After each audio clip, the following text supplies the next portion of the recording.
L'interview matinale, première partie. 2 invités ce matin avec moi. J'ai Dominique et Gabriel. Dominique, c'est ton grand retour, Dominique, puisque l'année dernière, on s'est déjà vu pour le même événement. C'est la foire au Bon Gras. La foire au Bon Gras, on s'était vu l'année dernière, en effet. Voilà, et on y retourne le 8 février 2026. Tout le mois de janvier, j'ai du mal. Hein. Je peux dire 2025, excusez-moi par avance. J'ai du mal à faire la transition à chaque fois sur l'année. 2026. Oui, c'est bien 2026. Voilà, oui. 8 février 2026. Et tu n'es pas tout seul cette année. Voilà. Non, avec Gabriel. Voilà. Et Gabriel, vous faites quoi tous les deux dans cette foire au Bon Gras d'ailleurs? Tiens, on va commencer par présenter un peu. Dominique, t'es arrivé quand dans cette histoire? Dominique, moi je suis arrivé il y a quelques années de ça déjà, à vivre à Montséguré. Voilà, je suis vice-président de l'association. Voilà, je suis arrivé parce qu'on a voulu monter une manifestation qui s'appelle Viton Vin, qui a lieu au mois d'avril et qui aura lieu encore au mois d'avril cette année. Pour Pâques. Et puis on s'est partagé un peu les manifestations, puisqu'il y en a 4 organisées par Vivre à Montséguré. On commence par la foire aux délices au mois de décembre, la foire au Bon Gras bien sûr au mois de février, le 8 février, ce dont on est actif, et la foire au vin, la Viton Vin, et puis l'autre c'est la foire aux pleurs. Voilà. Voilà, et pour la foire au Bon Gras, on va être sur le terrain, l'accueil des producteurs et puis un peu autour du brasero pour aider les participants à faire cuire leurs produits. Voilà. On détaillera un peu plus tard dans cette interview le programme, puisqu'il y a évidemment nouvelle édition, dit aussi nouveauté. Va y avoir 2-3 petites nouveautés, et puis le programme qui commencera assez tôt, puisqu'il y aura des dégustations toutes les heures. Ça commencera dès 9h pour les dégustations. Le site, lui, c'est ouvert de 8h à 17h. Le 8 février, sous la halle, j'imagine, évidemment. Mais avant ça, j'aimerais bien savoir, Gabriel, que j'ai déjà aperçu dans Sauveterre, par-ci, par-là, comme ça, est donc impliqué dans cette foire au Bon Gras. Oui, moi j'habite à Montségur depuis quelques années et j'ai rencontré Domi il y a quelques temps et je l'avais évoqué avec lui l'idée de pouvoir participer à cette manifestation que j'ai beaucoup aimé l'année dernière, et donc du coup je suis rentré dans l'organisation cette année. Et puis voilà, moi donc du coup je vais aussi un peu comme Domi faire participer à l'organisation avec les producteurs, la présence sur la manifestation pour essayer que tout se passe bien. Et moi j'aurais une petite spécificité, on en parlera sur le programme, où moi je serai occupé avec la chef cuisinière qui nous préparera des produits locaux. Voilà, donc moi je passerai un peu de temps avec elle pour pouvoir la filmer et la mettre en direct. Ah, tu joueras le rôle de l'influenceur. C'est ça, un peu ça, ouais. C'est médias, réseaux sociaux. On m'a déjà catégorisé voilà, en arrivant, mais bon. Parce que c'est une petite marotte comme ça Je sais pas, je me dis. Ça se confie pas comme ça, ce genre de tâche. Non, on m'a proposé ça, je me suis dit c'est peut-être un bizutage, non, mais. Non, mais en fait, il est bien mangé, donc oui, bon. il est toujours curieux. Oui, donc il s'est retrouvé là naturellement. Comment ça s'est passé l'événement de l'année dernière d'ailleurs ça a bien fonctionné, je crois. Oui. Très bien, oui, on a eu beaucoup de monde. Je dirais grâce aux soupes du monde. C'était une nouveauté. Et c'était une nouveauté et qu'on reconduit bien sûr cette année, avec 1 ou 2 soupes supplémentaires d'ailleurs. Et oui, ça s'est très très bien passé. On a eu beaucoup de monde. Voilà, les gens se sont régalés. Ils ont même acheté, ils ont même emporté chez eux, donc c'est très bien. Les producteurs étaient ravis.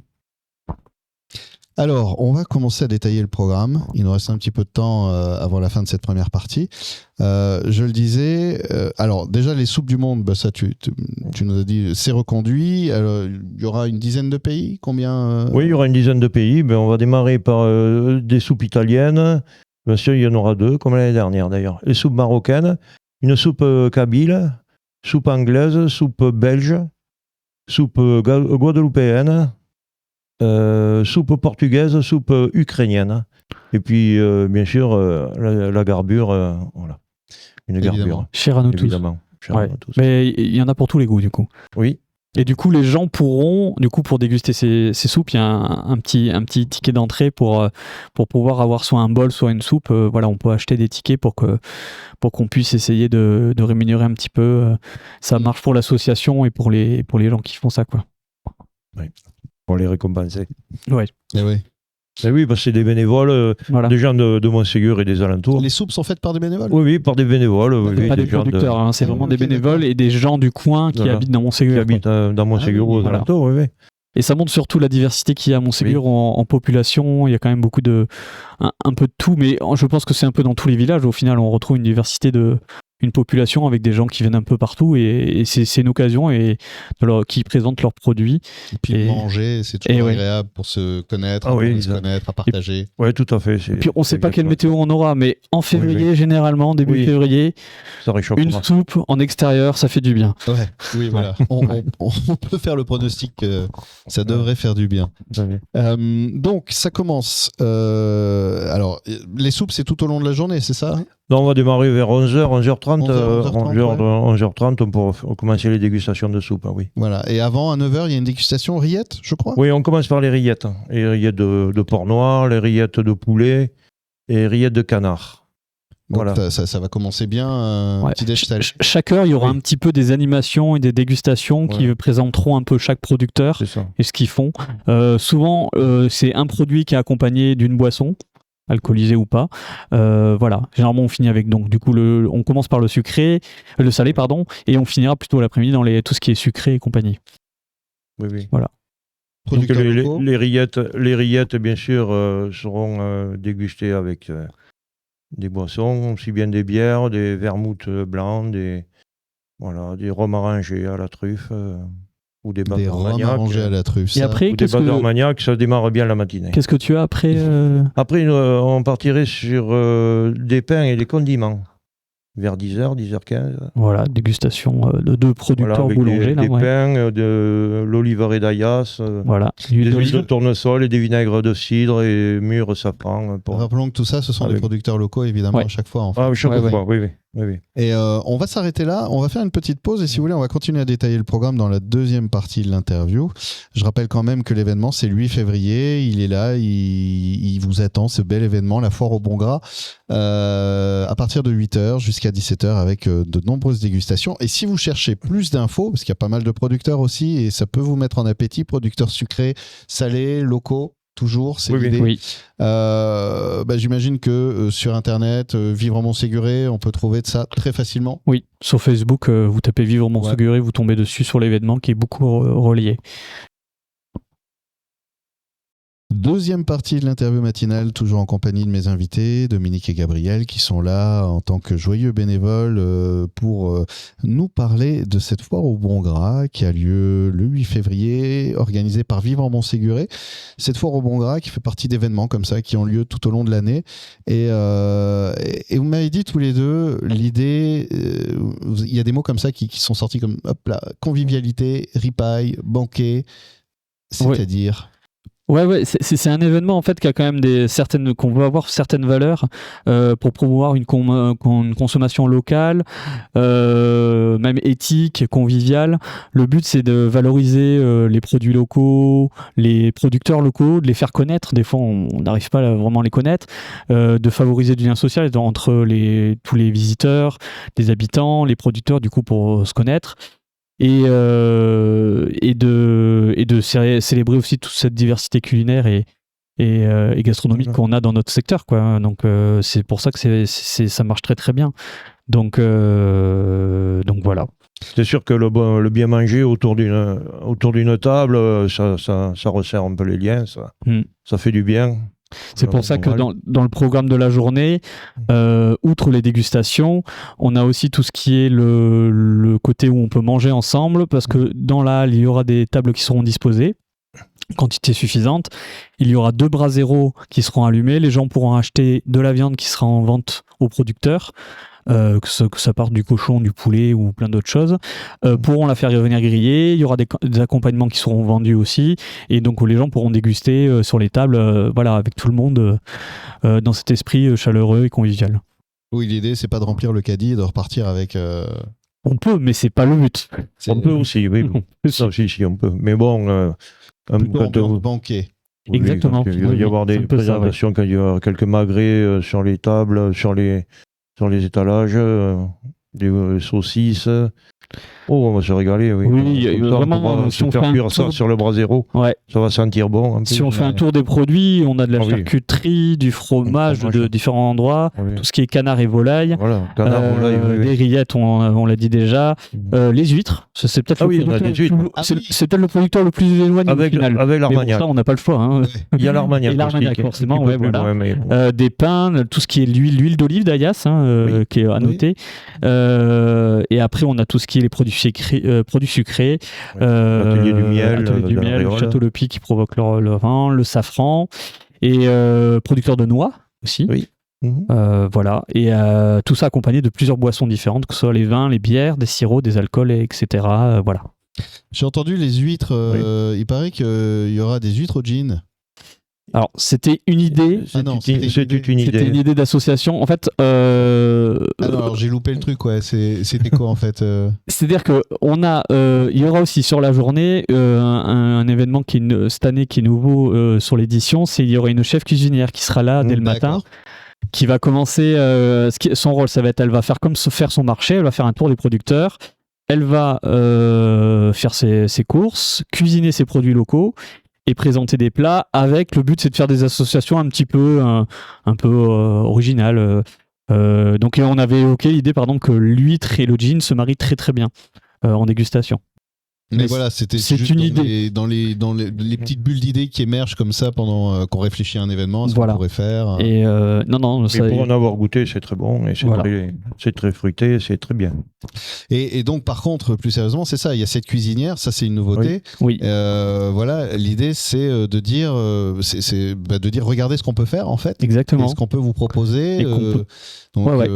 avec Tout à les fait. Puis elle produits sera là aussi pour donner quelques conseils culinaires. Voilà. Si vous avez des questions à poser, il ne faudra pas hésiter Ouais, ouais.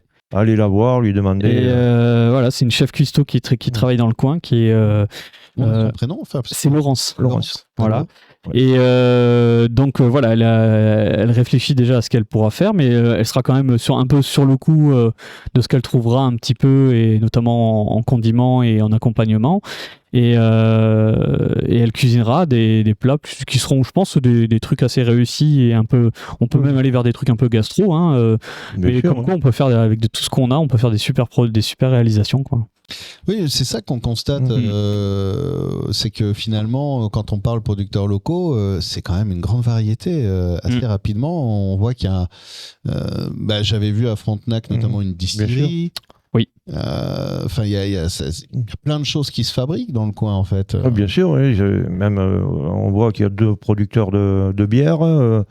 Donc c'est bien, il y a des producteurs de vin, bien sûr, les vignerons de Montségur, c'est ça, oui, bien sûr. Donc c'est l'intérêt, c'est de les.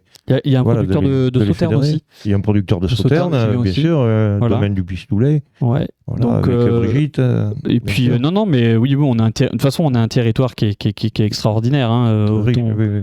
voilà. Les gourmands. Exactement, très gourmand. Et, Très gourmand. et le tout, c'est quand même de rester dans un mouvement où on puisse quand même trouver plein de choses à proximité, on peut se faire plaisir, et à chaque moment de l'année, quoi, en soi. Donc on peut vraiment. Quand on connaît les producteurs, c'est beaucoup plus facile après de les faire ravitailler. Eh ben, c'est Parce ça qu'ils sont aussi, locaux, donc c'est pas la peine de. C'est ça. C'est l'occasion, de toute façon, dans tous les événements que fait Vivron Séguré toute l'année, que ce soit surtout la foire au bon gras, la foire aux délices, ou Viton Vin, c'est quand même des moments d'échange avec les producteurs qui permettent de connaître et de faire connaître aux autres, parce qu'après on a acheté des produits, on les a goûtés, dégustés, et on dit ah tiens, on peut en parler à sa famille, ses amis, j'ai trouvé ce producteur là qui est excellent. C'est une pub indirecte qui est super forte pour eux, parce qu'on sait quand même que c'est pour beaucoup c'est quand même des situations qui sont compliquées, notamment les vignerons, mais au final dans l'agriculture en général il n'y a pas que voilà. Donc les producteurs de laitiers, vaches, tout ça, on sait comment l'épreuve qui passe. Donc voilà, je pense que c'est intéressant de pouvoir soutenir ça et de rester dans ce mouvement un peu slow food qui est connu depuis des années, où on reste dans un circuit court local. Donc c'est vraiment bien, quoi. ça toute la journée avec des dégustations, c'est quand même l'occasion de découvrir des produits, Oui. quoi. Oui, des puis produits créer un locaux, lien donc, avec le producteur et créer un lien, voilà. C'est-à-dire que on est rassemblés, on mange, on discute. C'est ça. Il se passe des choses, des connivences qui peuvent se faire et des découvertes en fait, parce que c'est toujours pareil.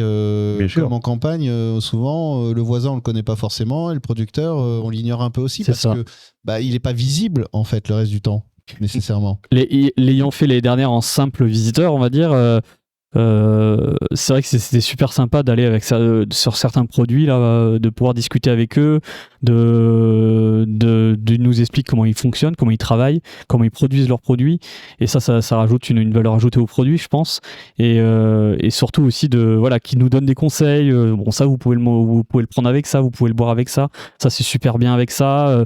Voilà, il y a plein de choses qui sont intéressantes qu'on découvre avec qui évoque une curiosité aussi culturelle, culinaire. Alors, c'est sûr que si on aime bien boire et manger, cette foire, c'est l'idéal, quoi.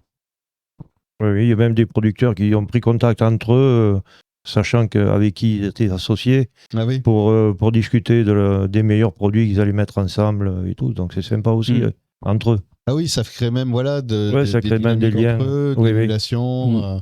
C'est souvent on les retrouve souvent un peu à plusieurs manifestations, certains. Ouais. Oui. Comme ils sont du coin, c'est vrai qu'on les retrouve, par exemple, sur les marchés estivaux l'été ou sur les autres manifestations. Voilà quoi. C'est vrai qu'ils sont présents souvent, mais bon, quand c'est bien, il n'y a pas de raison qu'ils ne reviennent pas. Hein. Exactement. Mais ils sont locaux, donc c'est beaucoup plus facile pour nous d'aller faire venir. Et puis pour eux, c'est une vitrine que l'on met en avant et qui est intéressante pour eux. Ça fait du bien des fois, c'est pas parce que ça augmente le chiffre d'affaires, mais ça fait du bien d'avoir aussi un intérêt. C'est-à-dire pour un producteur de se dire mes produits, je vois tout de suite à quel point ça peut faire plaisir, à quel point je touche concrètement du doigt l'impact que ça a positif et ça peut motiver à continuer et à faire son métier. Moi, je pense que c'est toujours bien de penser que des fois, on va se dire c'est peut-être un peu plus cher. Les producteurs, des fois, c'est peut-être un peu plus cher que si on va acheter en supermarché, mais on a quand même une qualité. Et puis, quand on achète un produit, on a un homme derrière, quoi. C'est ça. On est une personne, on a une famille, on n'est pas dans un rayon de supermarché où on achète un produit, on ne sait pas ce qui s'est passé derrière. Même s'il y a des supermarchés qui font des trucs bien, hein, mais je pense que là, c'est quand même intéressant parce qu'on a vraiment une démarche derrière avec des producteurs qui font des super produits. C'est des gens qui sont passionnés. Ils sont passionnés, certains ils nous expliquent tout, et puis certains ils nous invitent à venir visiter sur les propriétés, venez nous voir. Il n'y a aucun souci, on est ouvert tout le temps. Voilà, quoi, c'est vrai qu'il y a peut-être le prix qui est peut-être un peu freiné, puisque c'est beaucoup plus facile sur tout ça. Mais quand on trouve que le prix est cher, rappelez-vous qu'une boîte de Tic Tac, c'est plus de 40 balles le kilo. Oui, bien sûr, non, mais c'est pour ça. Voilà. Pour du sucre et non, mais tout à fait. Mais c'est juste que des fois, oui, c'est vrai que c'est sûr que le kilo de viande va être un peu plus cher celui-là qu'on va acheter ailleurs. Mais on est quand même sur une qualité rendue derrière qui est différente. Mais ils sont généreux. Il y a toujours quelques petits cadeaux qui arrivent en plus des fois. Oui. Donc s'il fait, ça amortit aussi le prix. Donc je pense pas que ce soit le problème numéro 1. Je pense que c'est surtout parfois mieux manger un peu moins et vrai. mieux. Ah oui, clairement, oui. C'est 200 grammes d'une belle viande, c'est bien plus agréable que ou une bonne pomme. Puis quand il y a une qualité de viande, on le ressent. Ça cale bien, quoi. Exactement. Donc, on arrive à la fin, là, on dépasse même un peu. Merci à tous les deux pour cette présentation. Et je rappelle que pour vivre ce beau moment, c'est rendez-vous à Montségur le 8 février pour la foire au bon gras. C'est organisé par Vivre Montséguré. Et si vous cherchez des infos, justement, Vivre Montséguré dans votre moteur de recherche favori. Vous verrez, vous trouverez vite tout ce qu'il y a à trouver. Voilà. Avec notamment cette nouveauté de cette cuisinière qui va picorer un peu ce qu'il y a sur les stands pour fabriquer son propre Exactement. repas. C'est ça. Merci.